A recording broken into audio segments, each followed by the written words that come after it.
조선야화를 찾아주셔서 감사합니다. 구독과 좋아요, 알림 설정 부탁드립니다. 강령하셨사옵니까? 이번 조선야화는 고운 미모 탓에 풍파를 맞아야 했던 여인들의 기구한 운명을 다룬 특별편이옵니다. 조선시대, 여인의 미모는 축복이자 저주였지요. 한 번 스쳐도 마음을 빼앗는 그 고운 자태는 때론 탐욕의 눈길을 불러들이고 시기와 오해를 불러오는 불씨가 되었습니다. 사랑을 받아야 마땅한 얼굴이 때로는 불행의 씨앗이 되어버린다는 것. 그것이 바로 미인방명이라 하지 않겠습니까? 이제 그 누구보다 아름다웠기에 누구보다 박복한 삶의 고난을 겪어야 했던 여인들의 이야기를 해보겠습니다. 과연 그녀는 사랑을 지킬 수 있었을까요? 아니면 그 미모 때문에 모든 것을 잃었을까요? 옛날 조선시대 청주 지방에 현감직을 맡은 양반 가문의 막내딸 최예화라는 여인이 살았습니다. 어렸을 때 어머니를 여의었지만 고운 미모와 올바른 행실 그리고 아버지를 극진히 모시는 효녀로 고을의 소문이 자자했답니다. 그런 예화도 시집을 갈 나이가 됐습니다. 하지만 혼담이 들어와도 시큰둥한 반응을 보였습니다. 착하고 예쁜 딸이 시집에 관심을 보이지 않자 최연감은 속이 타들어갔죠. 좋은 지아비를 만나 행복하게 사는 것을 그 누구보다 바랬기 때문입니다. 사실 예화는 이미 한 남자를 사랑하고 있었습니다. 바로 보부상 주태식이란 청년이었습니다. 태식이는 키도 훤칠하고 이목구비가 뚜렷한 멋진 청년이었습니다. 성실한 데다가 수완이 좋아서 장차 거상이 될 제목이기도 했습니다. 그런 태식이도 마을에 소문이 자자한 예화를 마음속 깊이 사모했답니다. 하지만 신분 차이로 내색할 수 없었지요. 그럼에도 불구하고 태식이는 마을에 도착하면 반드시 최연감 댁을 들려 예화를 만났습니다. 그렇게 선남선녀가 눈이 맞아 사랑에 빠지는 것은 순식간이었죠. 예화는 태식이를 볼 때마다 심장이 콩닥거리고 볼이 화끈거렸습니다. 태식이는 귀까지 붉어진 예화를 볼 때마다 끓어오르는 연정을 숨길 수 없었습니다. 결국 태식이는 예화를 몰래 뒷마당으로 불러내 옥과 비단으로 만든 값비싼 놀이개를 선물하며 고백했습니다. 비록 비천한 보부상이지만 장차 대상인이 될 거요. 그러니 내 마음을 받아주시오. 태식이의 간결하지만 솔직한 고백에 예화는 단숨에 승낙했습니다. 하지만 여전히 신분 차이로 공공연하게 연애를 할 수는 없었습니다. 태식이는 열심히 조선 팔도를 돌아다니며 장사를 하며 재산을 늘렸고 짬이 날 때마다 예화를 만나 사랑을 나눴습니다. 그러던 어느 날 태식이가 경상도로 떠난 사이 3대가 예조와 형조 왕가에서 참판을 지낸 박윤석 대감이 예화의 혼담으로 들어왔습니다. 엄청난 명문가 출신의 혼담이었지만 박 대감은 거의 환갑에 가까운 나이였습니다. 심지어 아내도 아닌 첩으로 삼겠다는 제안이었기 때문에 최 씨 가문은 발칵 뒤집혔습니다. 내 소중한 딸을 노인 수발이나 들게 만들 수는 없다. 예화의 아버지 최윤종은 역정을 내며 거절했습니다. 그러나 다음 날 곧바로 박 대감으로부터 편지가 하나 도착했습니다. 편지에는 기회는 한 번뿐이었고 최연감은 그 기회를 걷어찼다고 적혀 있었습니다. 이에 최연감은 수염까지 바르르 떨며 편지를 찢어버렸습니다. 하지만 박윤석 대감의 치밀하고 비열한 속셈을 막을 수는 없었지요. 어느 추운 겨울밤 최연감의 집에 포졸들이 들이닥쳤습니다. 나랏돈을 빼돌린 탈세를 했다는 혐의로 엄벌을 처한다는 명목이었죠. 최연감은 포승줄에 묶여 땅바닥에 강제로 무릎 꿇렸습니다. 재산은 모두 몰수되고 심지어 탈세를 주도한 최연감은 사형에 처한다는 거였지요. 이에 최연감은 억울함에 피눈물까지 흘리며 읍소했습니다. 그때 포졸 무리 속에서 한 노인이 걸어 나왔습니다. 그 사람은 다름 아닌 박대감이었습니다. 죄인은 입을 다물라. 여기 상소문에 상세히 적혀 있거늘 파렴치하게 발뺌을 하느냐. 박대감은 근엄하게 외쳤습니다. 그리고 최연감에게 얼굴을 들이밀고 비열한 미소를 지었습니다. 기회는 한 번뿐이었다고 하지 않았소. 박대감은 그렇게 말하고 포졸들을 호령해 최연감을 처형시켰습니다. 심지어 머리를 저작거리에 내걸기까지 했죠. 딸 예화는 박대감에게 강제로 끌려갔습니다. 예화의 삶은 지옥이 됐습니다. 이 모든 일이 박대감의 계략이라는 것을 안 예화는 끝끝내 첩이되는 것을 거부했지요.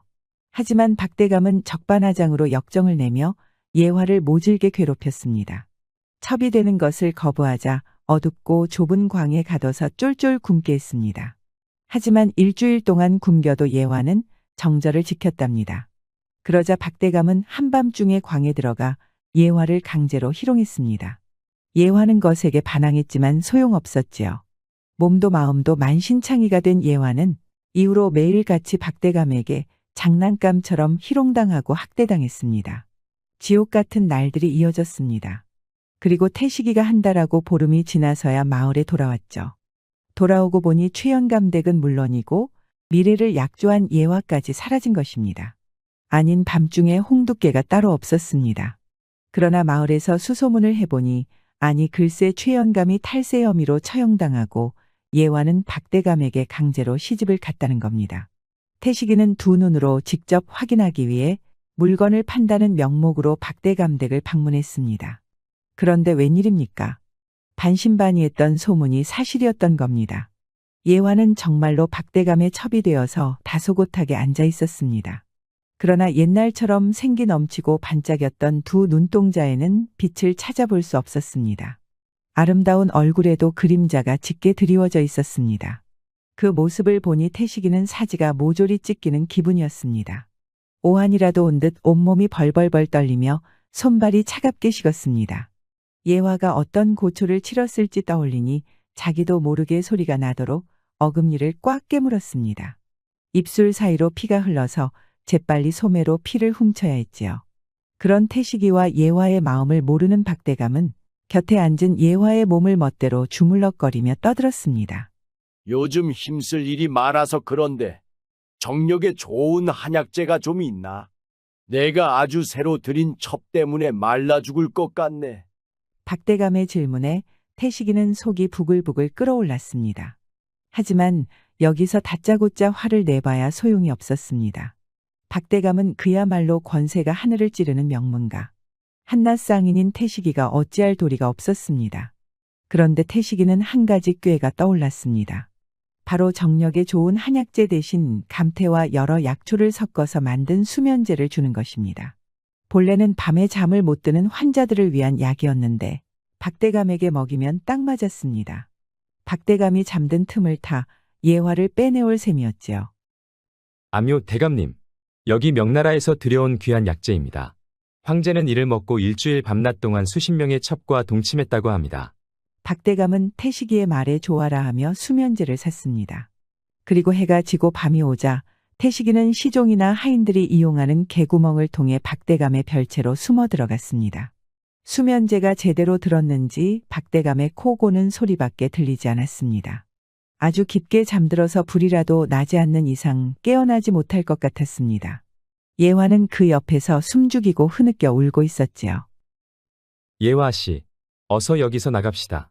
그러나 예화는 힘없이 고개를 저었습니다. 이미 마음이 꺾인 나머지 삶을 포기한 듯해 보였지요. 순결도 정절도 모두 잃은 몸이기에 죽는 날만 기다리고 있다며 고개를 떨궜습니다. 그게 무슨 말씀입니까? 사람이 일단 살고 봐야지요. 어떤 행복이 있을지 어떻게 압니까?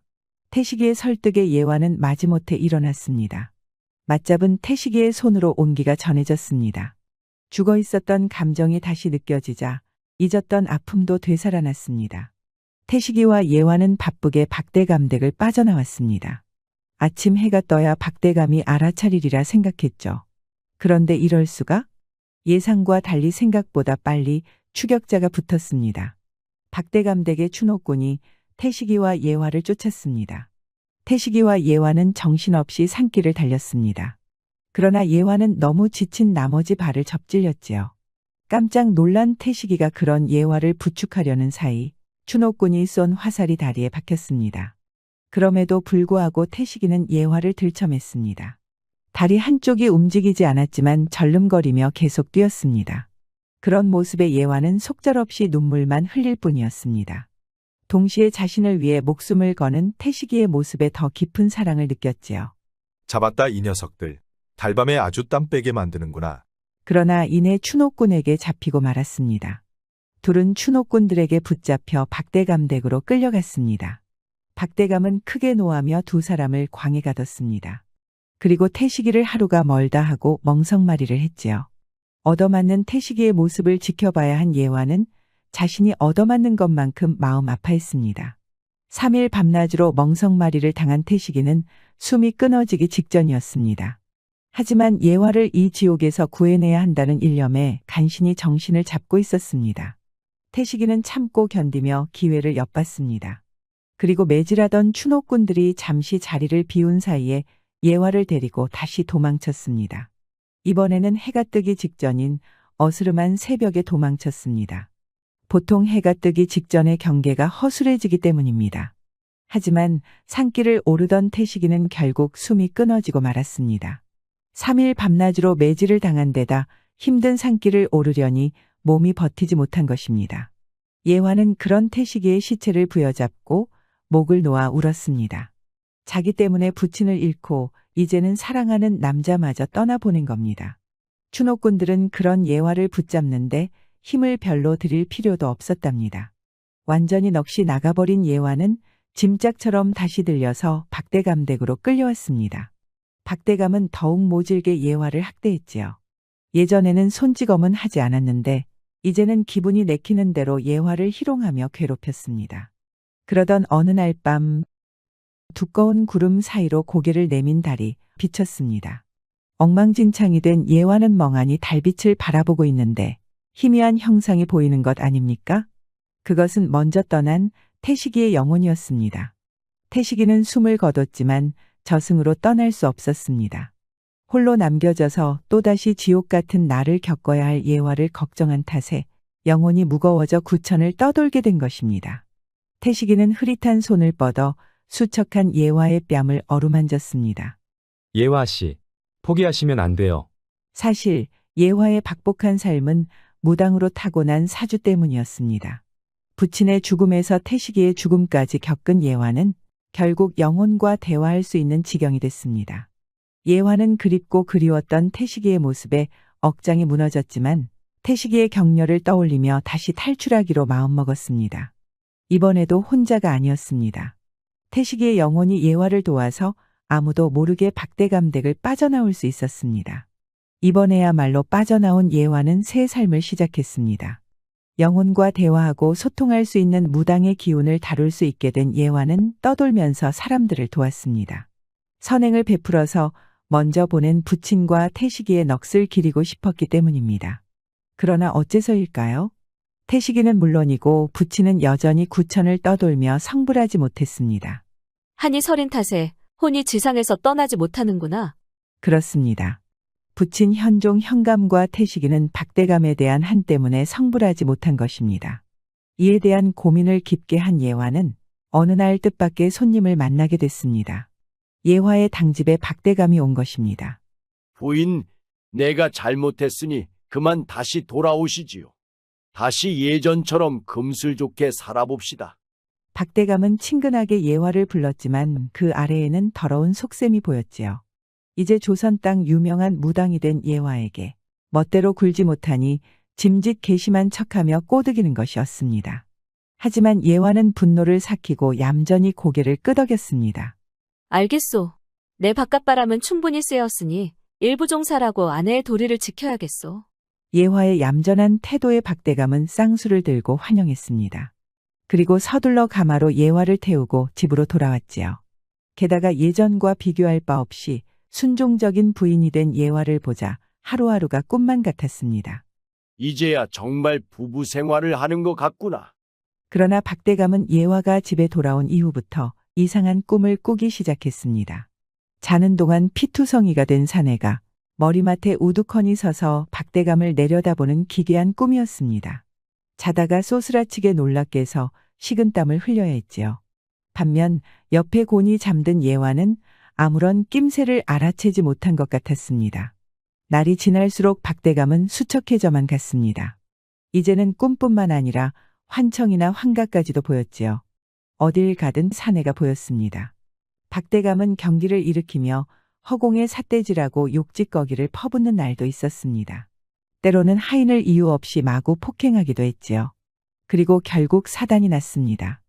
박대감이 추노꾼에게 칼을 휘두르며 살해한 것입니다. 두 눈은 충혈되고 침까지 흘리며 정신이 완전히 나가버렸습니다. 태식, 주태식이 이놈 어디에 숨었느냐? 박대감은 헛소리를 지르며 이내 집에 불을 지르고 말았습니다. 박대감은 타오르는 기와집 속에서 숨이 막혀 쓰러졌습니다. 결국 그렇게 처참하게 숨을 거두고 말았지요. 이를 옆에서 가만히 지켜보던 예화는 박대감이 평소 잘 때 베던 베개를 부욱 찢었습니다. 그 안에는 태식이의 옷고름이 있었습니다. 그렇습니다. 예화는 태식이의 옷고름을 항상 가지고 다녔는데 그것을 박대감의 베개에 넣어뒀던 것입니다. 태식이의 귀신이 들린 박대감은 미쳐버렸고 결국 타오르는 기와집에서 숨을 거두고 말았습니다. 복수가 끝난 예화는 태식이의 옷고름을 불에 태웠습니다. 불이 붙은 옷고름은 삽시간에 타버리며 재가 되어 하늘로 흩어졌습니다. 그러자 태식이의 혼이 예화의 앞에 나타났습니다. 태식이는 따뜻한 미소를 한 아름 짓고서 예화를 껴안았습니다. 촉감은 없었지만 따뜻한 온기가 예화의 심장에 스며들었답니다. 예화는 흐르는 눈물을 주체할 수 없었습니다. 태식이는 그런 예화를 보며 따뜻한 말로 다독였습니다. 하늘에서 기다릴게요. 그러니 슬퍼하지 말아요. 태식이는 그렇게 예화를 껴안은 채 서서히 밤 공기 중에 사라졌습니다. 예화는 이후 박대감의 재산을 물려받아 선행을 베풀며 인자한 마님으로 사람들에게 떠받들어졌습니다. 그리고 마침내 나이를 먹고 평온하게 숨을 거두고 하늘에서 태식이와 다시 만났답니다. 옛말에 천망회외소입을 실이라하여 하늘의 그물은 어설퍼 보이나 악한 이들을 결코 놓치지 않는다고 하였습니다. 악행을 거듭했던 박대감은 결국 하늘의 진노를 사 큰 화를 입고 말았던 것이지요.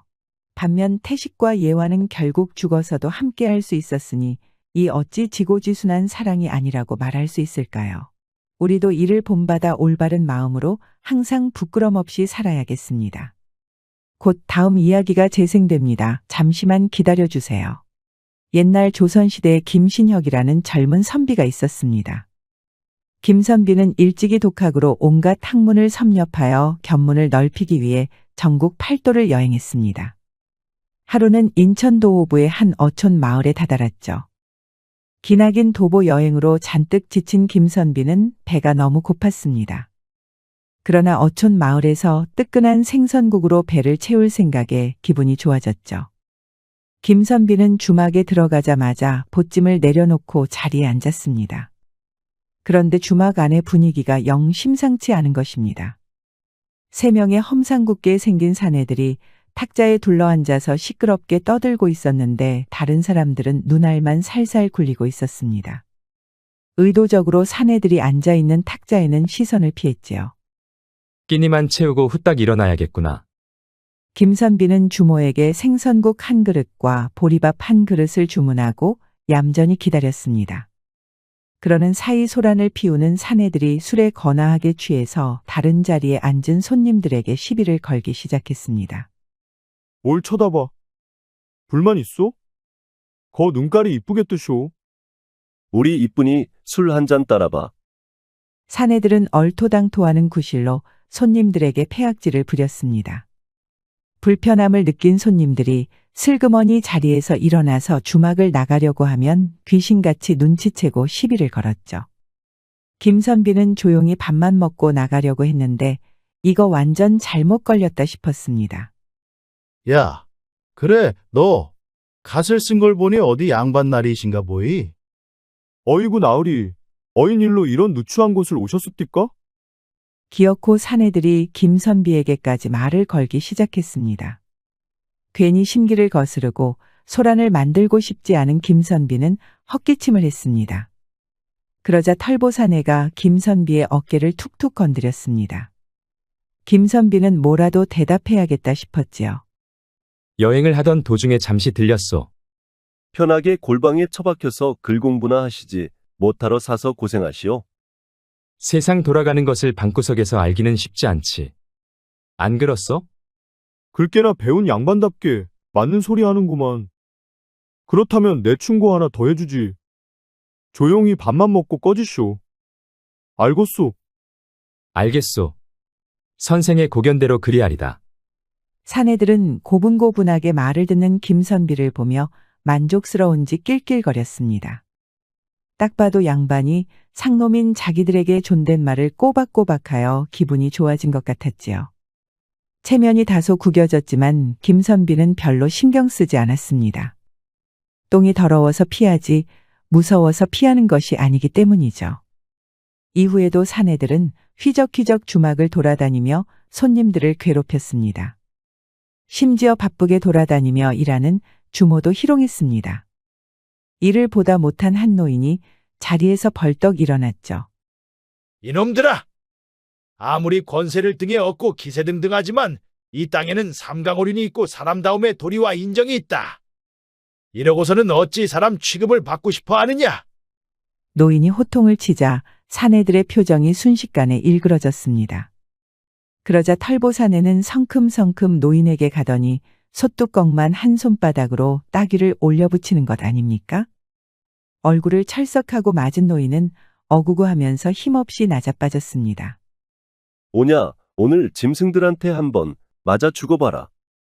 이 노인네가 오래 살아서 정신이 나가버렸나? 나이 처먹은 게 어디 벼슬이라고 언성을 높이느냐. 노인은 처량하게 신음만 흘리며 무기력하게 얻어맞고 있었습니다. 그럼에도 사람들은 눈치만 보면서 차마 말리지를 못했지요. 아무리 그래도 노쇠한 노인을 저리 무참히 짓밟다니.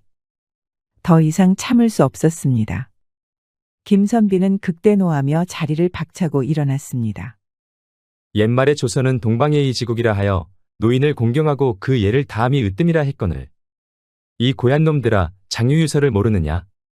당장 멈춰라. 김선비가 일갈하자 사내들이 두 눈을 꿈뻑꿈뻑 뜨며 쳐다봤습니다.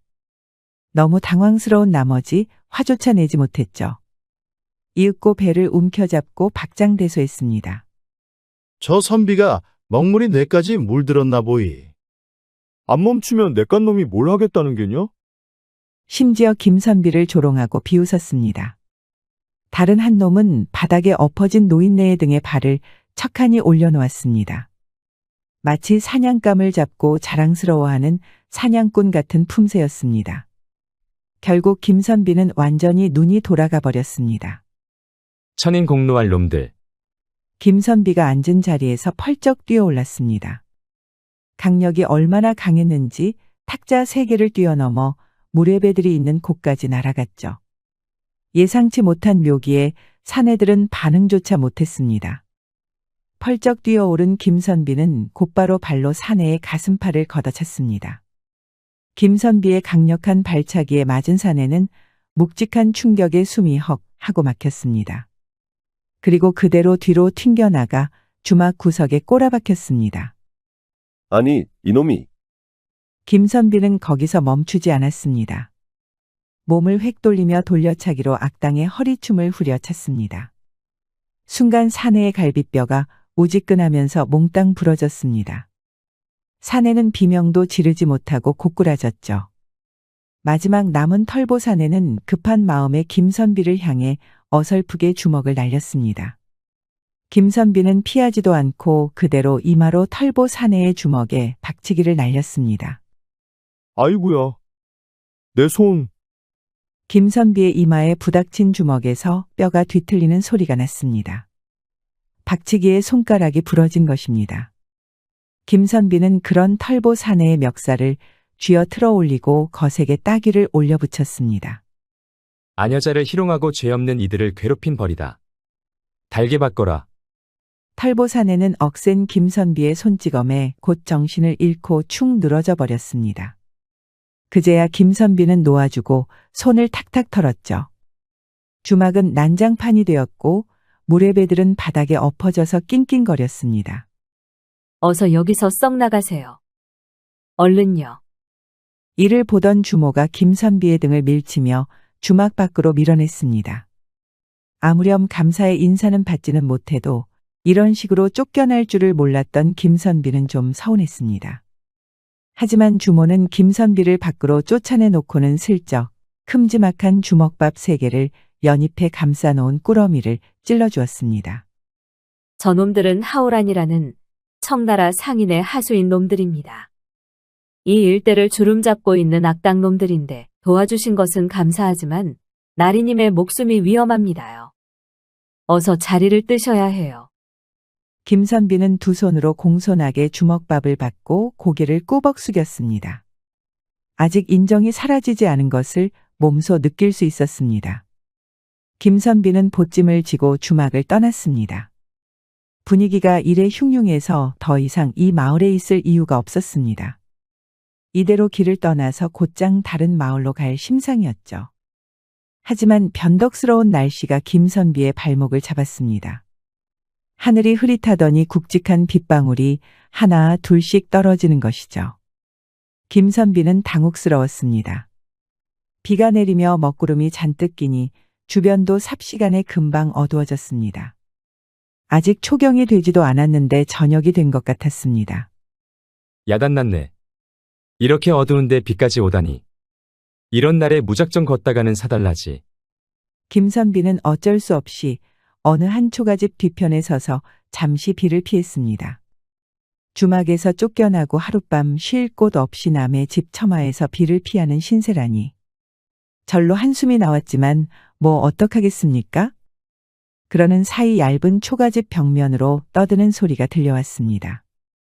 꼬마와 어른 목소리로 듣자 하니 아무래도 가족인 것 같았죠. 덕길이 이놈아! 또 그 폐가에 다녀온 게냐? 애미가 우라통 터져 죽는 꼴 보고 싶어서 그래?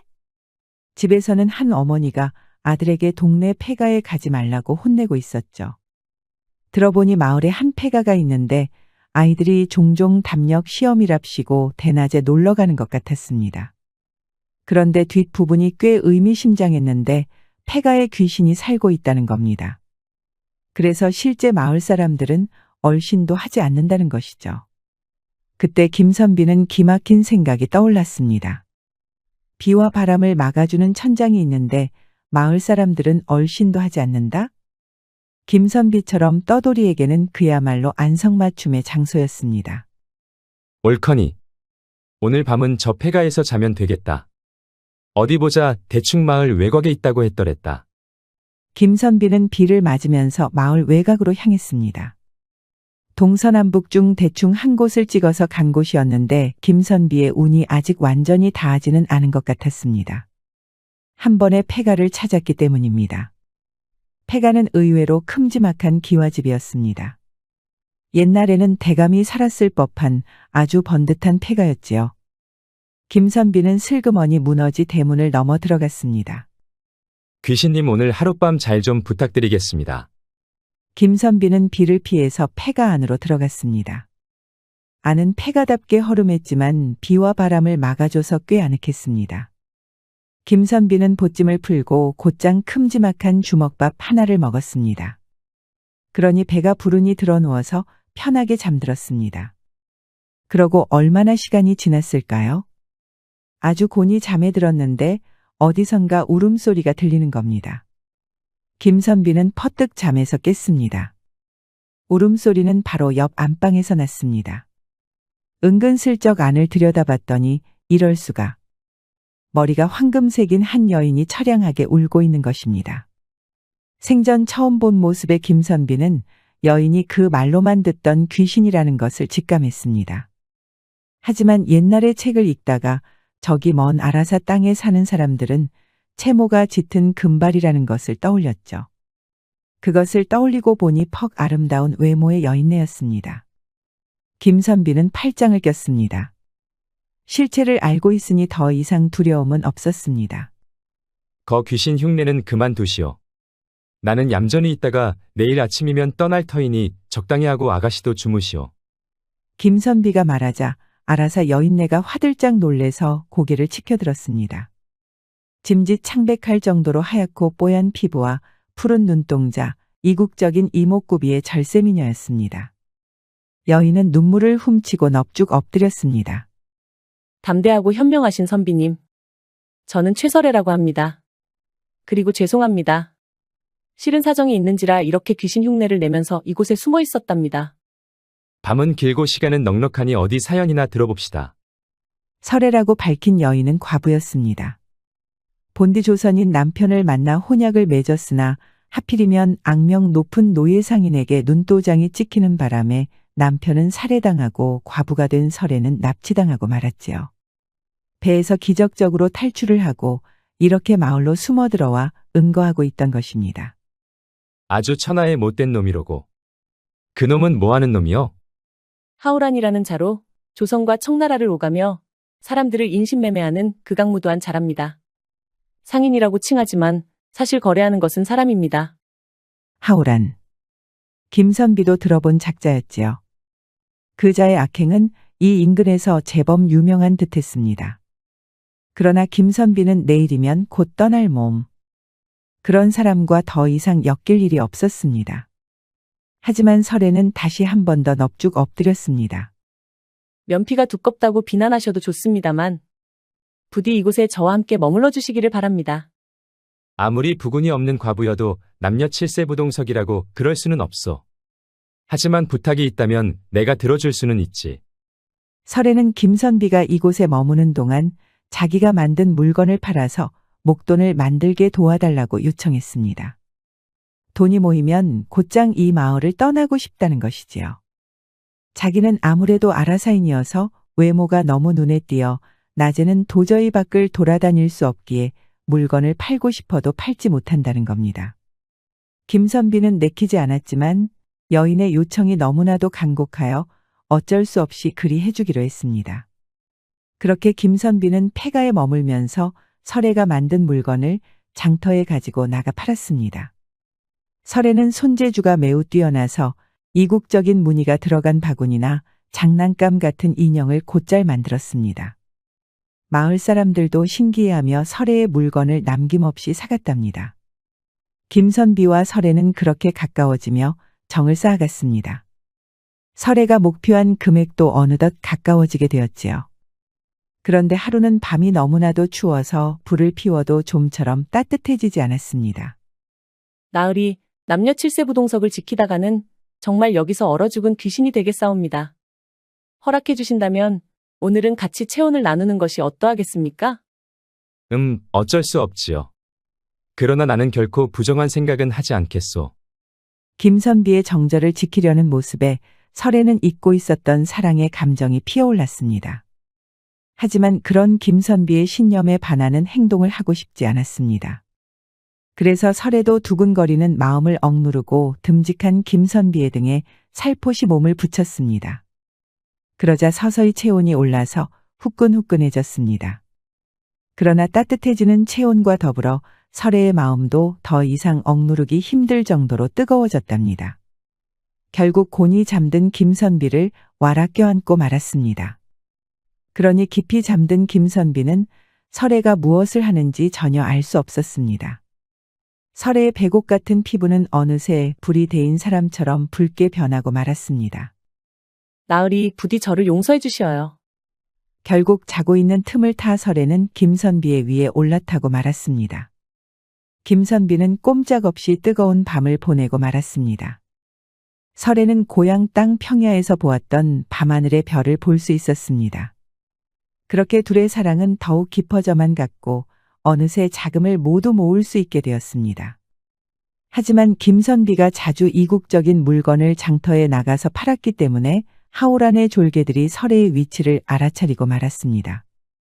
김선비가 잠깐 장터에 나가서 물건을 판 사이에 놈들이 설애가 숨어있는 폐가에 들이닥쳐 설애를 끌고 가버린 것입니다. 아니, 이게 도대체 무슨 일이란 말이냐? 김선비가 폐가에 돌아오고 나서 보니 집안은 난장판이 되어 있었습니다. 김선비는 마침내 올 것이 와버리고 말았다는 것을 직감했지요. 그렇다고 가만히 있을 수 없었습니다. 그를 깨우친 선비가 상놈처럼 무력을 사용해서는 안 되었지만 이 무례배 놈들에게는 따끔한 가르침이 필요했습니다. 김선비는 주막에서 무시무시한 무술을 선보였듯 무예에 뛰어난 사내였습니다. 본디문물을 겸비한 지식인이야말로 훌륭한 위인이 되기 위한 지름길이기 때문입니다. 그리고 무엇보다도 중요한 것은 도리와 정의를 아는 뜨거운 마음이었죠.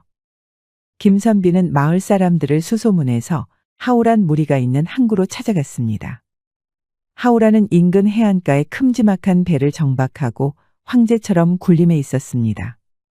배의 크기를 보아하니 적어도 수십 명이 되는 졸개들이 타고 있을 것이 뻔했지요. 저런 곳을 무턱대고 들어갔다가는 뼈도 추리지 못할 것입니다. 무턱대고 주먹만 휘두른다고 이길 수 없는 것이지요. 그렇기에 김선비는 그래서 꾀를 짜냈습니다. 삼국지의 주유가 적벽대전에서 크게 승리한 화개작전이지요. 김선비는 곧바로 마을 사람들과 공모하여 기름을 실은 쪽배를 얻어냈습니다. 마을 사람들도 하우란의 폐악질에 질린 나머지 몰래 김선비에게 협력했습니다. 결전의 밤 김선비는 쪽배를 잔뜩 띄워서 하우란이 머무는 배로 접근시켰습니다. 그리고 멀리서 불화살을 쏴서 불을 붙였지요. 이윽고 하우란이 탄 배는 불타는 쪽배에 둘러싸여서 서서히 불이 옮겨 붙기 시작했습니다. 연기가 피어오르자 배에서 졸개놈들이 캑캑거리며 기어나왔습니다. 한참 연회를 즐기던 중이었는지 모두 거나하게 취해 있어서 정신을 차리지 못했습니다. 김선비는 한달음에 뛰어들어서 불이 난 배에서 설애를 찾았습니다. 설애는 잠시 못 본 사이에 눈에 띄게 수척해 있었습니다. 김선비는 그런 설애를 들쳐업고 구출해냈습니다. 불이 붙은 배에서 뛰쳐나온 하우란과 졸개들은 육지에서 진을 치고 있던 사람들에게 몽둥이 찜질을 당해야 했습니다. 지금까지 잔뜩 부려온 폐악질의 대가를 치르게 된 것입니다. 하우란도 얼굴에 검댕이를 잔뜩 묻힌 채 목숨만 살려달라고 김선비에게 엎드려서 빌었습니다. 김선비는 마음 같아서는 단숨에 목을 내려쳐서 숨통을 끝내고 싶었지만 설애가 김선비의 손을 막았습니다. 나으리, 이런 사람 같지 않은 놈 때문에 손을 더럽히실 필요 없습니다. 이들이 저지른 악행을 포도청에 고발하여 법도로 다스리는 것이 좋습니다. 내 당신을 봐서 이놈을 살려주겠소. 김선비는 그런 설애를 꼭 껴안아 주었습니다. 설애와 김선비 그리고 마을 사람들은 못된 청나라 인신매매범들을 동아줄로 묶어서 모두 포도청에 넘겨버렸습니다. 이들은 이제 옥에 갇혀서 그에 합당한 처벌을 받게 될 것입니다. 김선비는 팔도를 유랑하는 것을 관두기로 했습니다. 이제는 정착하여 설애와 행복한 가정을 꾸미기로 결심했지요. 이후 과거 시험에도 급제한 김선비는 항구마을로 돌아와서 관직을 서며 폐가를 수리하고 설애와 행복하게 여생을 보냈답니다. 곧 다음 이야기가 재생됩니다. 잠시만 기다려주세요. 옛날 조선시대 한 산골짜기에 뚜레골이라는 마을이 있었습니다. 뚜레골에는 성복이라는 청년과 달래라는 소녀가 살았는데 둘은 어린 시절부터 함께 크고 자란 사이였습니다. 달래야, 동산에 유채꽃이 흐드러지게 폈단다. 보러 가지 않을래? 좋아, 그러자. 그런데 저번처럼 너무 늦게까지 놀다가는 어머니한테 크게 혼나. 걱정 마렴. 해지기 전에는 돌아올 거니까. 둘은 따뜻한 봄날이 되자 유채꽃이 핀 동산을 논일며 햇살을 만끽했습니다. 성복이는 꽃등이를 잡거나 길쭉한 막대기를 찾아서 홀로 병정놀이를 했습니다. 달래는 유채꽃을 모아서 팔찌 2개를 만들었죠. 예, 성보가, 이건 내 거고, 이건 내 거야, 어때? 성복이는 달래의 꽃 팔찌를 받고 한박 웃음을 지으며 진달래 꽃으로 만든 반지를 주었습니다. 사실 병정놀이를 하는 척하며 몰래 꽃반지를 만든 것입니다. 반지를 받은 달래의 얼굴이 활짝 핀 꽃보다 더 화사하게 빛났습니다. 내 이름이 달래니까 진달래 꽃반지가 딱 어울릴 것 같았어. 그게 참말이야? 내가 받아도 되는 거야? 너 주려고 만든 건데 당연하지. 달래는 너무 기뻐서 얼굴을 홍조로 발갛게 물들이고 성복이의 품에 안겼습니다. 성복이는 달래가 품에 안기자 부드럽고 몽골몽골한 기운이 가슴팍을 타고 올라왔습니다. 평소에도 팔이나 손을 붙잡아 끌며 장난치고 놀았는데 오늘은 뭔가 느낌이 달랐죠. 오늘따라 햇살에 비춘 달래의 얼굴이 너무나도 예뻤습니다. 철없이 뛰놀던 소녀가 아니라 한 사람의 여자로 보였습니다. 성복이는 두 눈을 꼭 감은 달래에게 조심스레 입맞춤을 했습니다. 그렇게 둘은 꽃핀 동산에서 풋풋한 사랑을 나눴습니다. 그리고 장차 나이가 차면 결혼하기로 약조까지 했습니다. 둘은 그 이후에도 항상 함께 다니며 보기 좋은 한 쌍이 되었죠. 달래도 나이를 먹을수록 더욱 아름다워졌습니다. 성복이도 어깨가 떡 벌어진 멋진 사내로 자랐죠. 달래의 꿈은 성복이의 새색시가 되는 것이었습니다. 성복이도 달래를 아내로 맞이하고 싶었습니다. 그러나 사내 아이는 또 다른 원대한 꿈을 꾸기 시작했습니다. 이렇게 쭉 총구석에서 안주하면 결국 소장농이 되거나 머슴이 될 텐데 그렇게 남에게 굽신거리며 살다가 인생을 마감하고 싶지 않았습니다. 무엇보다도 달래와 결혼하면 살림살이를 책임져야 하는데 자빌로 푼돈을 벌어봐야 미래가 불투명했습니다. 출세하려면 어떻게 해야 할까? 공부머리도 없는데 어쩌지? 성복이는 힘도 세고 몸놀림도 재빠르잖아. 공부는 좀 못할지라도 근면성실하니 장사를 하거나 돈을 모아서 가게를 차리면 되지 않을까? 그것도 좋지만 나는 뭔가 큰일을 하고 싶어. 아무렴 산골 마을이라지만 우리 모두 임금님의 덕을 받고 있잖아. 사내대장부라면 그런 나라를 위해 이 한 몸 바쳐야지. 성복이는 턱을 괴고 곰곰이 생각했습니다. 그러다가 불현듯 좋은 생각이 떠올랐습니다. 바로 아랫동네의 석길이 영감이었습니다. 석길이 영감은 초로의 노인네였지만 왕년에는 나라를 위해 외적과 싸우는 병사 생활을 했었지요. 그래, 입대하면 나 같은 무식쟁이도 큰일을 할 수 있을 거야. 그게 무슨 소리야? 입대를 한다고? 그러면 죽을 수도 있잖아. 좀 위험하겠지만 그만큼 가치 있는 일 아니겠어? 성복이는 결심을 하고 곧바로 압록강과 두만강 근처 국경수비대로 떠날 채비를 했습니다. 여전히 조선은 외적들의 침입이 빈번하니 국경 지역에서 복무하면 그만큼 공을 세울 기회가 많을 테니까요. 하지만 이를 지켜보는 달래의 마음은 복잡하기만 했습니다. 성복이는 겉은 강인해 보일지언정 속은 아직도 여린 소년이었기 때문입니다. 달래의 반대에도 성복이는 막무가내였습니다. 결심하자 곧장 행동에 옮기기로 했죠. 다음 날 아침이 되자 성복이는 정든 고향 뚜레고를 떠나기 위해 집을 나섰습니다. 그런데 달래가 기다리고 있었습니다. 성복아, 가는 것을 더는 막지 않을게. 하지만 반드시 꼭 돌아와야 한다고 약속해줘. 당연하지. 공을 세우고 출세해서 달래 너를 아내로 맞이할게. 조금만 기다려줘. 성복이는 울먹이는 달래를 힘껏 안아주고 길을 떠났습니다. 그런 성복이의 뒷모습에 달래의 눈시울은 붉어졌습니다. 이후 5년이라는 시간이 흘러 청운의 꿈을 품고 떠난 성복이는 바램대로 국경지대에서 외적들과 맞서 싸우며 크고 작은 공을 세웠습니다. 이에 따라 무관 시험을 치르지도 않고도 팔품 승위 부위에 오르게 됩니다. 성복이는 이만하면 달래를 책임지고 살 수 있겠다 싶어 휴가를 쓰고 뚜레골로 귀향했습니다. 당당한 모습을 마음껏 뽐내며 고향으로 돌아오자 뚜레골 사람들은 난리가 났습니다. 어리숙했던 소년이 당당히 벼슬을 얻고 말까지 타고 돌아왔으니 말입니다. 성복이는 마을에 돌아오자마자 달래를 찾았습니다. 그러나 달래네 집에는 연로한 부모만 있을 뿐 어딜 봐도 달래가 보이지 않았습니다. 이를 이상하게 여긴 성복이는 달래네 아버지를 붙잡고 물었습니다. 그러자 아버지는 성복이의 물음에 쉽사리 답하지 못하고 우물거리다가 이윽고 눈물을 주르륵 흘리는 것이지 아니겠습니까? 자초지종을 묻자 달래네 아버지는 목 놓아 울음을 터뜨리며 이실직고했습니다. 성복이가 떠나고 나서 몇 년 후 심한 가뭄이 찾아왔습니다. 달래는 오매불망 성복이만을 바라보며 기다리고 있었는데 그 사이 온 가족이 굶어 죽게 생긴 겁니다.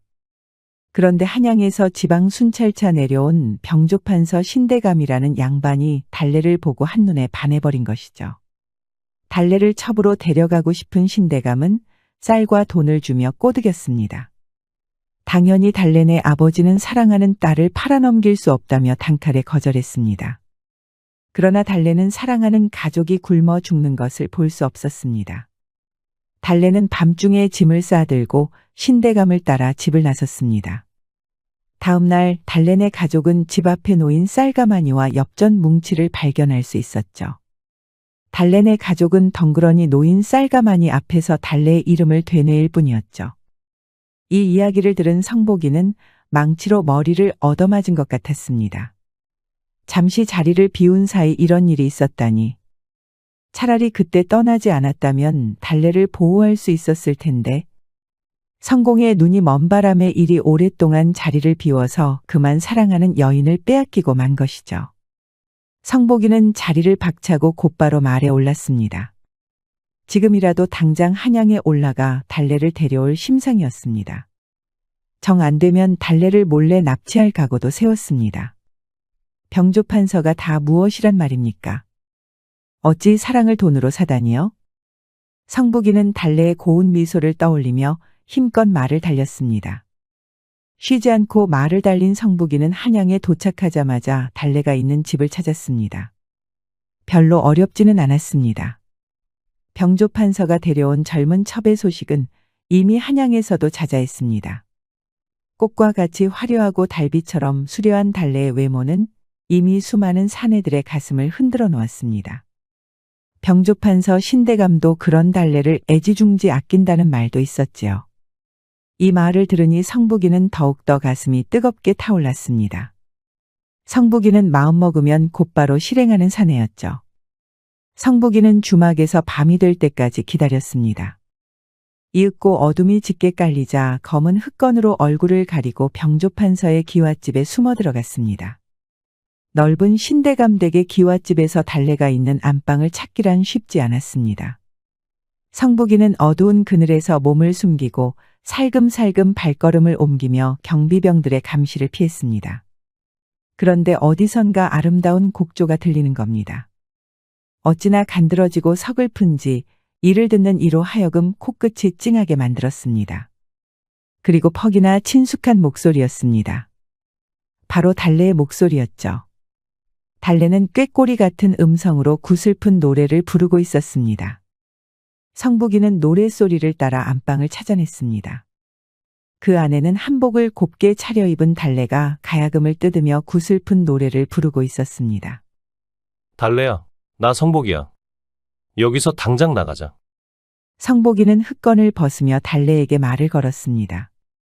갑자기 어둠 속에서 사람이 나타나니 달래는 소스라치게 놀랬지만 그것이 성복이라는 것을 눈치채고 밝게 웃었습니다. 하지만 곧바로 표정을 굳히며 고개를 저었습니다. 저는 그런 사람 모릅니다. 어찌하여 외부인이 병조판서 마님의 안방에 들어와 있는 겁니까? 지금이라도 늦지 않았으니 어서 나가시지요. 그렇지 않으면 경비를 부르겠습니다. 왜 그러니? 혹시 내가 너무 오랫동안 돌아오지 않아서 마음이 상한 거니? 그렇다면 내가 사과할게. 하지만 난 단 한 번도 그 거친 전쟁터에서도 너를 잊은 적이 없단다. 그러니 지금 내 손을 잡고 여기서 나가자. 뚜레골로 돌아가자. 성복이는 애원하면서 달래의 손목을 붙잡았습니다. 그러자 달래는 매섭게 성복이의 손을 쳐냈습니다. 그리고는 차가운 얼굴로 고개를 저었죠. 무슨 말씀을 하시는 겁니까? 지금 당장 여기서 썩 나가시오. 달래의 말에 성복이는 충격을 받았습니다. 당연히 반겨주리라 생각했는데 이렇게 완강하게 거절할 줄이야. 심지어 성복이를 완전히 잊은 듯한 말투였습니다. 이에 성복이는 강제로라도 달래를 데려가려고 했습니다. 그러나 밖에서 경비가 소란을 듣고 달려오기 시작했습니다. 성복이는 눈물을 머금고 황급히 창밖으로 몸을 던졌습니다. 그런데 성복이가 자리를 뜨자마자 달래는 울음을 터뜨렸습니다. 그렇습니다. 달래는 성복이를 잊기는커녕 매일 밤마다 그리워했습니다. 하지만 여기서 성복이와 함께 도망친다면 신대감이 크게 노하여 가족에게 해를 끼치는 것은 물론 성복이도 가만두지 않을 것입니다. 고관대작인 신대감이라면 성복이의 목숨쯤이야 쉽게 앗아갈 수 있을 테니까요. 그래서 달래는 애써 모른 척한 것입니다. 이 사실을 모르는 성복이는 마음에 상처를 입고 어둠 속에 몸을 숨겼습니다. 지금이라도 당장 신대감 집을 빠져나와야 하지만 정신이 수습되지 않아서 쉽사리 발을 못 옮겼습니다. 벽에 몸을 바짝 붙이고 터져나올 것 같은 울음을 간신히 억눌렀습니다. 그때 벽 너머로 웬 수상한 말소리가 들렸습니다. 이는 조선 말이 아니었습니다. 바로 청나라의 말이었습니다. 상복이는 오랜 기간 국경에서 외적들과 맞서 싸우며 그들의 문화와 언어를 조금이나마 배울 수 있었습니다.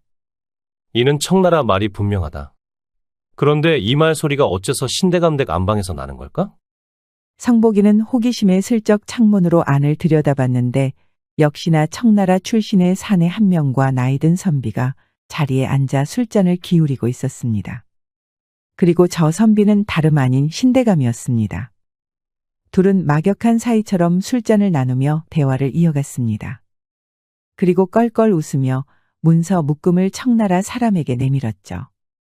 멀리서 잘 보이지 않았지만 문서의 앞에는 조정의 내부 문서를 의미하는 인장이 큼지막하게 박혀 있었습니다. 아주 훌륭하게 일을 해냈구려. 이 정보라면 조선의 군 상황은 우리 부처님 손바닥이오. 아주 힘겹게 빼온 정보요. 그러니 값을 아주 넉넉히 쳐주시오. 조만간 사신이 방문하여 그대의 공을 치하할 것이오. 그러니 잔치나 크게 준비하시오. 이럴 수가. 병조판서 신대감은 청나라 밀정과 내통하는 첩자였던 것입니다. 상복이는 깜짝 놀라서 그만 큰 소리를 내고 말았습니다. 청나라 밀정과 신대감도 그 소리를 듣고 말았죠. 이윽고 경비병들이 몰려오기 시작했습니다. 앞서 상복이가 달래의 방에서 소란을 만든 탓도 있었습니다. 결국 상복이는 경비병들에게 붙잡히고 말았지요. 수상한 침입자를 잡은 신대감은 단칼에 상복이를 죽이려고 들었습니다. 대감님, 이만하면 충분하지 않습니까? 상처가 너무 깊습니다. 동양 친구가 그저 제가 보고 싶어서 찾아왔을 뿐이에요. 목숨만은 살려주셔요. 그러나 그때 달래가 달라붙어 신대감에게 애원했습니다. 상복이는 동양 사람으로 그저 동네 친구가 그리워서 찾아온 어리숙한 사람일 뿐이라고 말했습니다. 신대감은 그런 달래의 애원을 듣고 상복이를 죽이는 대신 흠씬 두들겨서 광에 가두는 것으로 마무리했습니다. 멍투성이로 더러운 광에 갇힌 상복이는 정신을 잃고 쓰러져 있었습니다. 그리고 한참을 정신을 잃고 있었는데 불현 누군가가 상복이를 부드럽게 쓰다듬는 것입니다. 눈을 떠보니 이는 달래였습니다. 달래는 커다란 눈에서 눈물을 뚝뚝 흘리며 상복이를 일으켜 세웠습니다. 그리고 지금 당장 여기서 도망쳐야 한다며 몰래 상복이를 풀어주었습니다. 상복이는 다친 몸보다 매국노 신대감 곁에 달래를 내버려 두고 떠나야 한다는 사실이 더 마음 아팠습니다. 꼭 다시 구하러 올게, 달래야. 조금만 기다려줘. 상복이는 그렇게 신대감 댁에서 무사히 빠져나올 수 있었습니다. 하지만 매국노 신대감을 어떻게 처벌하고 달래를 무사히 구출할 수 있을지는 답이 없었습니다. 이를 관아에 신고한다 해도 달래의 본적은 신대감의 첩, 그렇다면 영모죄로 신대감과 같이 싸잡혀서 벌을 받을 것이 분명했습니다. 우선 달래를 무사히 빼내고 신대감을 관아에 넘겨야 했습니다. 이는 도저히 혼자서 해낼 수 없는 임무였죠.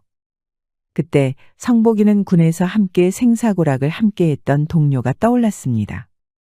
그중 몇몇은 한양에서 살고 있다고 했던 것도 생각났지요. 바로 춘삼이와 칠석이었습니다. 상복이는 다친 몸을 이끌고 낮이 되자마자 춘삼이와 칠석이를 찾았습니다. 춘삼이는 제대를 하고 가업을 이어 장사를 하고 있었습니다.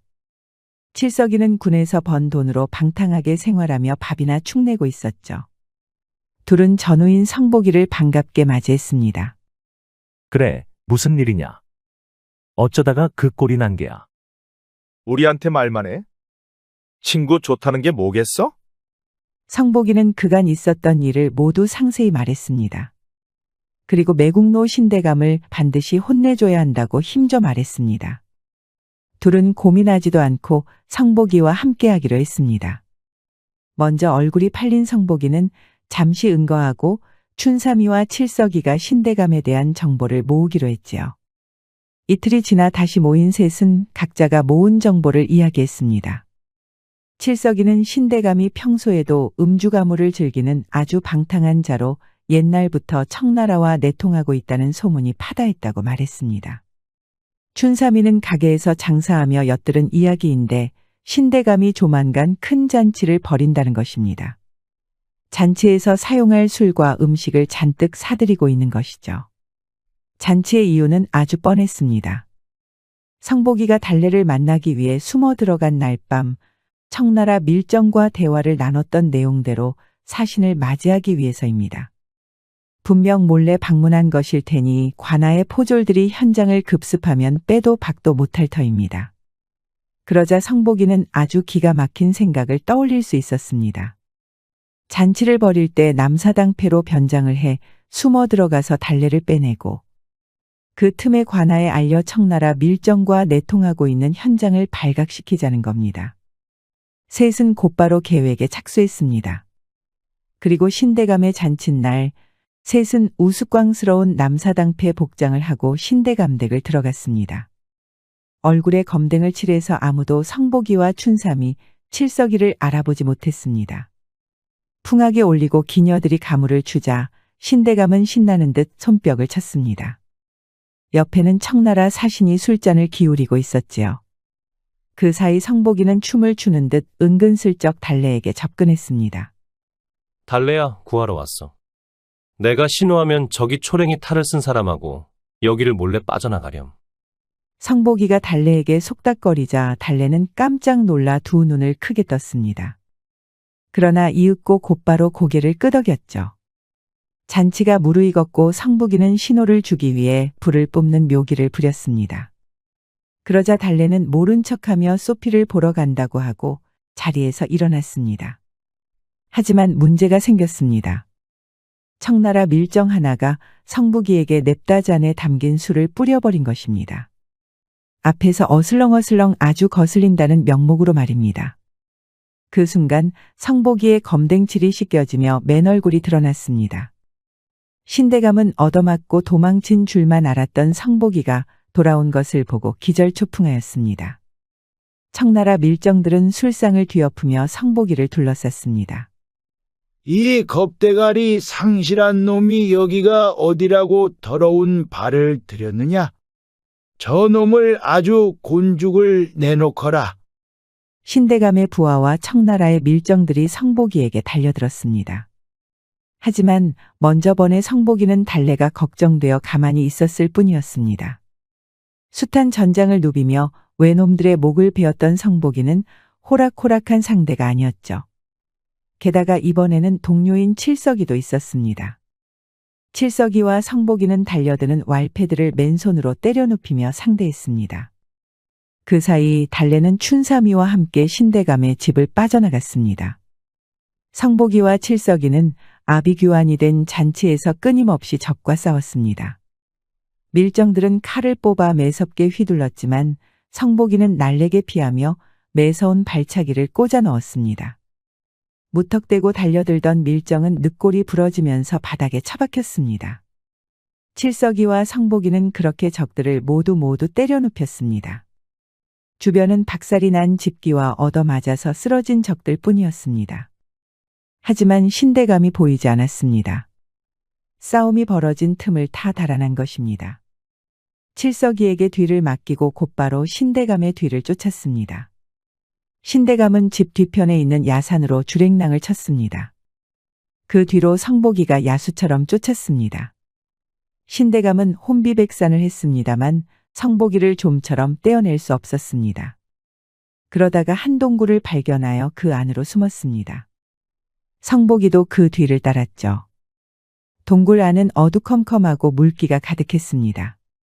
성복이가 조심스럽게 안으로 발을 내딛는데 갑자기 바람을 가르며 화살이 날아왔습니다. 도망친 신대감이 동굴 안에서 숨어 있다가 활을 쏜 것입니다. 불의의 습격으로 어깨에 화살을 맞은 성복이는 피를 흘리며 뒤로 물러났습니다.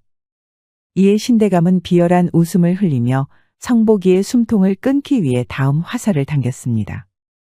그런데 그 신대감은 다음 화살을 쏠 수 없었습니다.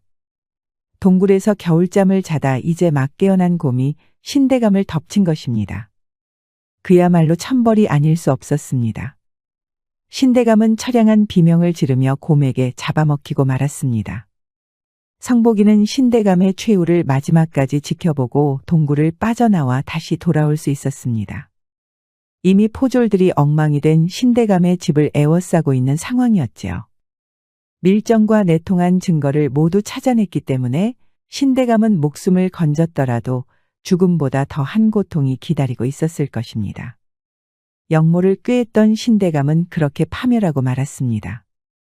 이를 관아에 고하여 용감히 맞서 싸운 성복이 패거리는 큰 상을 받게 되었죠. 이후 육품까지 출세한 성복이는 달래와 당당하게 혼약을 맺고 고향으로 돌아갈 수 있었답니다. 이번 미인방명 특별편에서는 고운 얼굴로 인해 생고생을 한 여인들의 이야기를 살펴보았습니다. 미모는 복이었을까요? 화였을까요? 그녀가 택한 불꽃 같은 선택은 한순간의 광휘였는지 아니면 모든 것을 앗아간 비극의 도화선이었는지 판단은 여러분께 맡기겠습니다. 영상을 시청해주신 모든 분들께 감사드리며 앞으로도 흥미롭고 짜릿한 이야기로 찾아뵙겠습니다. 구독과 좋아요, 알림 설정 부탁드리고요. 다른 영상들도 놓치지 말고 꼭 시청해주세요. 그럼 다음 이야기에서 다시 뵙겠습니다. 감사합니다. 우리 이야기가 여러분들에게 조금이나마 재미를 선사할 수 있기를 바랍니다. 다른 재미있는 영상도 많으니 즐겁게 봐주세요. 그럼 여러분 모두 행복하고 즐거운 시간 되세요.